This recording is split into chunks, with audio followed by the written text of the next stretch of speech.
We are the Seal Knot Society. In fact, we are Manus O'Kane's Regiment of Foot, which is a regiment within the Seal Knot Society.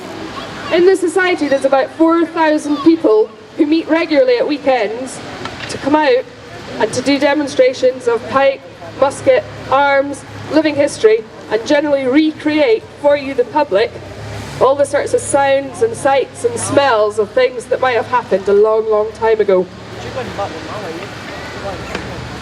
Here in Kirkcudbright, we've got a lovely big castle that sits right in the middle of the town. And there's all the lords of Galloway who lived out Lochfergus way, moved into Kirkcudbright, and he built the castle here in 1591 and married Gracel Maxwell of Carlaverock Castle. And the Maxwells were quite a mighty family in Galloway.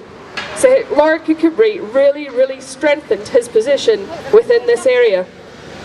Now in Scotland, we had our own way of worshipping, really, our own religion, our own way of practicing religion. Now James I died, and his son Charles took over. And Charles went down to England, and when he was crowned, he didn't return to Scotland for about 8 years. So as you can imagine, the people of Scotland are now mighty cross that their king, who's a Scottish king, hasn't come back to Scotland to meet his subject, his loyal people, his ain folk. When he came back, he decided that he was going to introduce what's known as the prayer book, which was a common sort of prayer book that they used down in England. He was trying to put the English church in line, or the Scottish church, in line with the English church. Now, the Scottish people didn't like this. For one, the king had married a Catholic, Henrietta Maria, and the Scots didn't like this at all. They went and they sort of raised a national covenant. They got lots of people to sign it to say that they did not want this. They didn't want bishops. They didn't want to be worshipping in the same way that the English people were worshipping. They could not understand why this king was meddling in their affairs when up until now he'd shown no sign at all of wanting to come home. So, St Giles Cathedral in Edinburgh, there was a riot.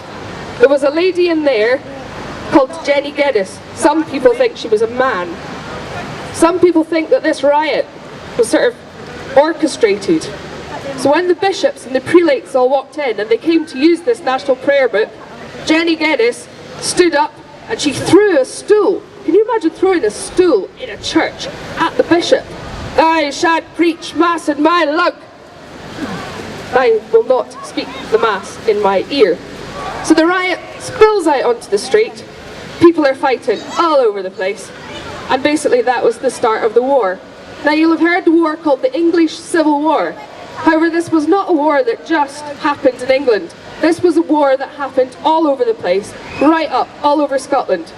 Here in Kirkcudbright, Thomas, the third Lord of Kirkcudbright, he raised a regiment. Some say it was just a troop, but it was known as the South Regiment locally in 1641.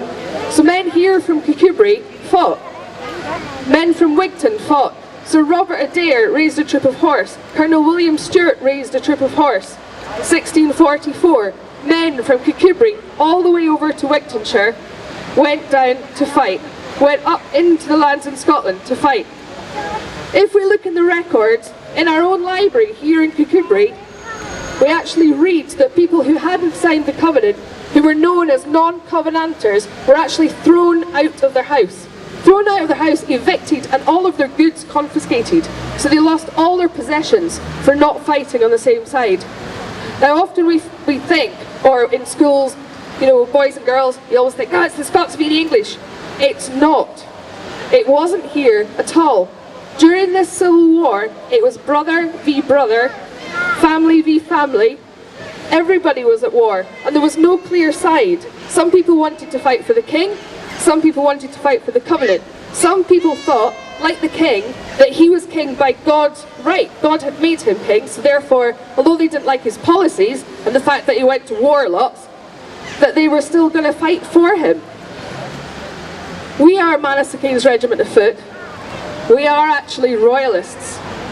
So in this town, you would have been throwing stuff at us. You would have been trying to stab us in the ankle. All you boys and girls with your little wooden swords, you get a chance to do that later, by the way. Did you see the worried faces there? You see the big scary pikemen? They were kind of scared there too. Anyway, we are here and we're demonstrating various different arms of service. We have 3 pikemen in the midst here.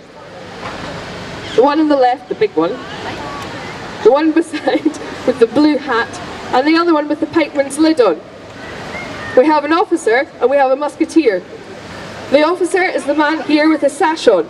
And we can tell he's an officer because he's wearing a big silk sash. He's wearing a dark blue bonnet, the bonnet marking him out from the rest of the rank, all the lighter, paler blue hats. He also has a pair of bucket top boots on that can be pulled up for riding, and the cut of his cloth is much, much nicer. He's less rumpled than all the rest. He also carries less because he would have people to do that for him. To the right of that we have a pikeman. He's wearing a pikeman's helmet.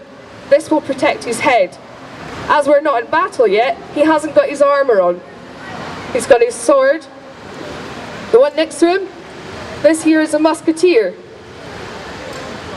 Although he's carrying a pike, he's got little bandoliers around him, little wooden bottles that we can chain a charge of gunpowder in each one. And we're not going to do musket drill here, but if you come over to our Living History campment over there, later on you can see how the musket would be loaded and fired. Okay, we're going to do some pike drill, and after doing the pike drill, we'd like all the children to come and do some pike drill too. We have got pikes for all of you, okay? And Sergeant Bell will take you through all the drill. So if you listen very carefully, you might go to the top of the class. Okay, Sergeant Bell, could you drill your troops, please? Got pike! You ready? The pike's a pike!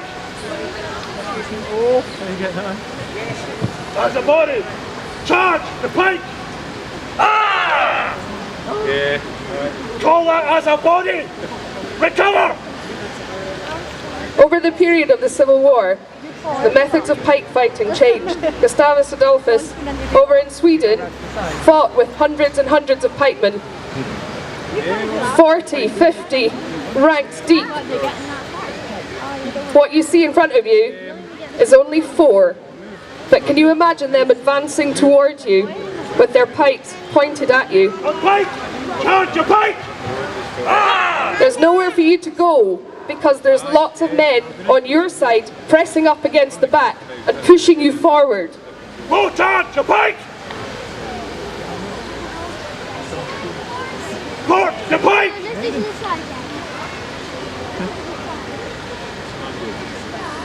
Charge the pike! March on! Go charge the pike! Stand! Can you imagine hundreds of these points and nowhere to run? Lunge! Ah! 12 to 16 foot long. The pike was known as the weapon of the gentleman. Although nowadays, looking at these sorry lot, you wouldn't think they were gentlemen at all, would you? Charge the pike! I think I'm going to get a pike soon. Yeah, sure. Advance the pike! Pike were also very useful when the horse came round. We have large cavalry charges. When the horses come thundering across the field, charge for horse! Charge for horse! You can see the pike is put in under their feet. It's sort of stabbed into the ground to help give it support. So when the horse come up and rear, there is some protection. Colours would hide in behind. The colour is the honour of the regiment. It's the field sign. It is where you rally. So if you're in a melee and you fight and you all get broken up, you always know where your regiment is because of the colour. Lord Kirkcudbright had a colour that was taken in Marston Moor, and this colour apparently can be found in the Museum of Antiquities in Edinburgh. There are also later colours in the museum, the Stuartry Museum just along the road. There's one hanging on the wall and it's absolutely exquisite, absolutely exquisite. Colours can be flourished. This means to wave them around. Horses do not like the flapping and the waving. It's also a sign of, well, it's to show strength when you have lots and lots of colours waving in the wind, and the men out front, and the two armies can form up. You can see who's on the other side, who's there, who's represented. Is it Lord Kirkcudbright? Is it the Black Douglas? Is it Maxwell? Go on.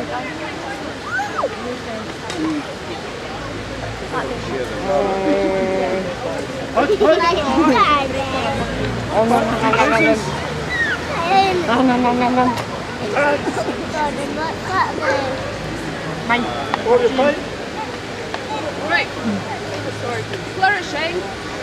The wind's going to start now. It's basically when you see people and they wave the sword. Send your bum before you fall. There's various movements. Quite good for someone to do it, because as you can see, it's a very large flag, and I'm not a very big person.